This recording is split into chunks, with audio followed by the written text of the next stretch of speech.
Kamakailan lang ay kumakalat ang balita na si Sam Goodman ang susunod na makakalaban ni Naoya Inoue. Katunayan ay nagpunta pa ito ng Japan upang panoodin ang laban ng Inoue Neri at personal na hamunin ng undisputed champion Japanese Monster. Subalit nitong nakaraang araw lang ay tila ba nag-iba ang ihip ng hangin matapos inanunsyo ng kampo ni Sam Goodman na hindi na si Naoya Inoue ang kanyang makakatapat. Kakaharapin ni Sam Goodman sa kanyang bansa ngayong Hulyo ang Thailander na si Chainoy Worawut o mas kilala bilang Tatana Luwangpong. Undefeated itong Thai fighter sa kanyang campaign sa Super Bantam sa record na 25 wins, 15 by knockouts, walang talo. Nakarank din ito bilang number 8 sa WBC title na hawak ni Naoya Inoue. Habang si Sam Goodman ay may unblemished record na 18 wins, 8 victories by knockout. Hindi malinaw ang totoong dahilan kung bakit mas pinili ng kampo ni Sam Goodman ang Thailander na ito compare kay Naoya Inoue. Maski ang kampo ni Naoya Inoue ay wala pang nilalabas na pahayag ukol dito. Malamang sa malamang ay ibang opponent din ang kanilang napipisil na makatapat.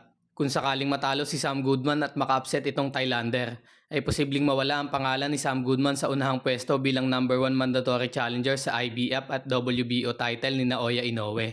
Subalit para sa ating mga kababayan na nakapila din para sa titulo ay malaking tsansa ito. Kung titignan sa ranking, ang sumusunod sa pangalan ni Goodman sa titulong IBF ay si Murodjon Akhmadaliev, Carl James Martin at Marlon Tapales. Sa WBO naman ay si TJ Doheny at ang angas ng Pinas, John Riel Casimero, na sinundan ulit ni Carl James Martin. Sa kabilang banda mga kaboxing, bata ng Golden Boy Promotion na si William Cameron Cepeda, nagpahayag na gusto niyang makatagisan sa ibabaw ng lona si Vasily Lomachenko. Sa kanyang naging interview, sinabi nito na makalaban si Vasily Lomachenko sa ibabaw ng lona, ang isa sa kanyang mga hinahangad na sagupaan. Mga kagaya ng style umano ni Lomachenko ang kanyang mga napapanood sa amateur fight mula noong siya ay bata pa. At ngayong nasa ganitong level na siya ay isa umano itong karangalan kung pagbibigyan siya makalaban ito. Dagdag pa niya na hangad ng kampo nila na labanan ang lahat ng magagaling sa kanyang dibisyon. Kasama din sa kanilang target ang makalaban si WBC champ Shakur Stevenson. Sa ngayon ay si William Cepeda na ang number 1 mandatory challenger sa 4 na titulo sa lightweight division. Maraming pagkakataon sana na maging ganap na kampiyon itong si Cepeda. Subalit nakakapagtaka na hindi ito magawa ng paraan ng kanyang promoter. Una ay sa titulong WBA na hawak ni Gervonta Tank Davis. Nasa ilalim lang ng kanyang pangalan itong si Frank Martin. Subalit naunahan pa siya nitong mapalaban sa world title fight ngayong June 15. Ikalawa ay sa WBC title na kapit ni Shakur Stevenson. Mas binigyan pa ng tsansa itong si Artem Harutyunyan na number 6 lang sa ranking. At katatapos lang talunin ni Frank Martin noong nakarang taon. Ikatlo ay sa bakanting IBF title. Si Cepeda dapat muna makakalaban ni George Kambosos Jr. bago kay Lomachenko. Dahil silang dalawa nasa number 1 at number 2 spot. Subalit naungusan pa siya ni Vasily Lomachenko na ikatlo sa pwesto sa titulo. Si Loma na isang taon ng bakante sa pagboboxing.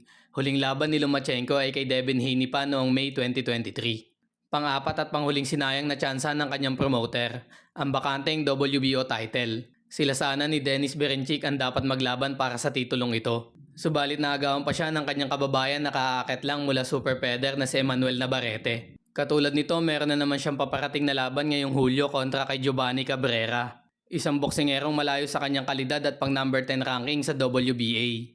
May ring record na 22 wins, 7 knockout, isang talo na nakuha niya kay Pitbull Cruz. Isa na namang pataba ng kartada na kung sakali maka-upset ay tuluyan na mawawala sa kanya ang pagkakataong mapalaban sa pandaigdigang titulo. Napapaisip na tuloy ang ibang boxing fans. Sadya bang mailap kay William Cepeda ang mga titulo? Takot at iniiwasan ba siya ng mga kampiyon sa kanyang dibisyon? O sadyang mahina lang ang kanyang promoter na ikasa siya sa mga big fight?